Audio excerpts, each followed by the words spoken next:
All right. Hello, folks. Today is Monday, July 15th, and I'm with a few of my Tutor Doctor colleagues on our admitted advice on college admissions and testing channel. And so my colleagues are Chris Lean out of San Diego, California, and all the way on the East Coast there, we have Jessica Bush from New Jersey.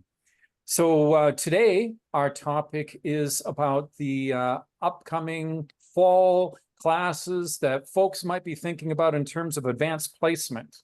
So some folks have already made that decision that they know they're going to be taking advanced placement classes.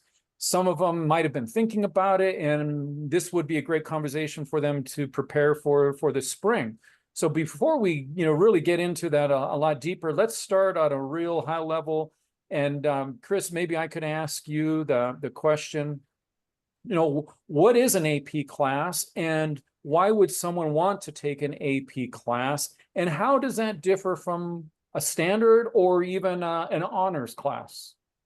Great question. Thank you, Byron. Well, AP stands for Advanced Placement, and advanced means it's a college level course that's being taught in the high school. And it's administered by College Board, which is the same company that administers the SAT and the PSAT. So it meets a certain modicum of rigor and credibility that a lot of school districts nationwide have adopted. And it's a way for students to have college level exposure in course material and rigor workload assignments, but in a safe environment. So several reasons why somebody would take it. One, it's higher level work and preparedness for college. Two, if you have a high enough score, you take an exam in May. That's a 5-point score, 5 being the highest. If you score a 3 or 4 or 5 points on that exam, then depending on the college that you're applying to, you can be exempt from the freshman level course of that type. So for instance, if you take AP US History or AP Calculus AB, you can be exempt from a semester of that college class.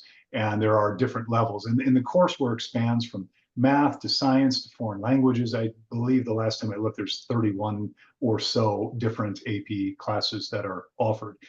The other reason is it gives you a boost, typically about 1 GPA point. So you can have, if you get an A in a class, instead of 4 points for that class, you end up with 5 points. So when you take enough of those AP classes and you add them up, you can have a significant boost to your GPA. Honors classes, there's a similar level boost, lower additive to the GPA, but you also have more rigor there. One additional thing that a lot of parents don't know, and that's why we're out here today, there typically is summer homework required for AP classes and some honors classes. Many times students are aware of that, they may not be, and then it's not known until 2 days before school starts. So one of our messages here today is to alert parents and students that they might have some homework that needs to be done in the weeks preceding the start of the school year. So something to take note of today, have that conversation, and get busy. Yeah, I'd like to get to that question in just a moment. But before we do, I want to ask you, what you did say is that the AP classes are college level classes, and you differentiated from an honors class. Where does honors a level class fit in terms of college level or not? Very good question. So typically AP classes are taken by juniors and seniors, sometimes sophomores, rarely freshmen, but that's something to be discussed with the counselor.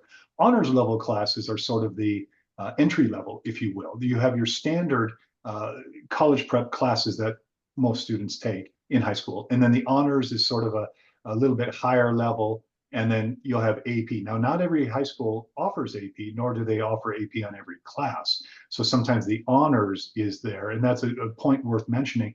When colleges review a transcript from a student, what they do is they take a look at the rigor that the high school provided and what they call relative rigor, meaning how much of those advanced classes that a particular student took advantage of. So if they took every AP class and every honors class available to them, that's great. And then they get more of a boost when it comes to the credibility. But that's why you want to take honors and AP classes, is not only for the GPA boost in the learning, but also colleges will look at that as a student who is definitely college material. Great. Thank you for that insight, Chris. So then, Jessica, thank you for being here as well. Nice to be here.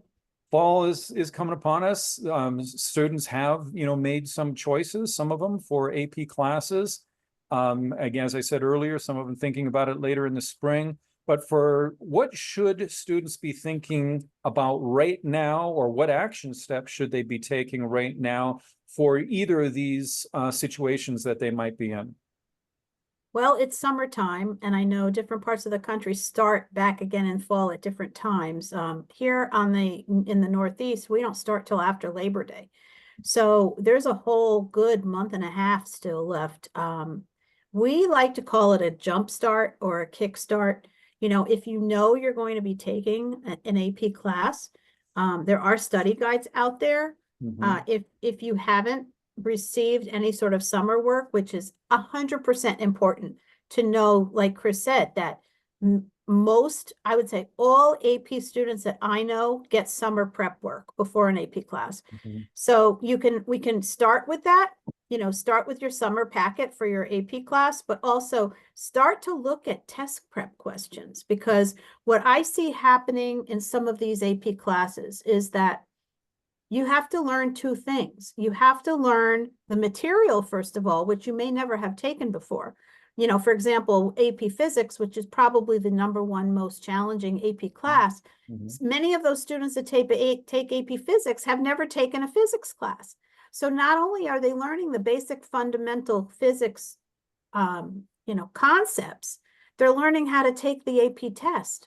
So this is one of the things that's really challenging, which is why if you can start early and get a jump start, it's even more important than any class, because they have to learn the fundamentals. So if you start the fundamental basics in the summer, you really have a jump start, because many students in AP classes don't really start, depending on the teacher, don't start learning about the test maybe in March. Maybe in March they start. So it's challenging for teachers, because at the same time they're teaching the physics concepts, for example, they're also starting them on the AP test questions. And it's really challenging to get the whole thing into one school year. And that's a key point that I just wanted to add on, is because teachers with AP material, right? It's a vastly different curriculum than the standard, developed by the school district sort of thing. And sometimes you'll have teachers that they've never really taught that class at the AP level before.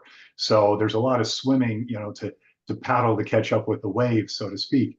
And so it really behooves the student to spend some time previewing the course.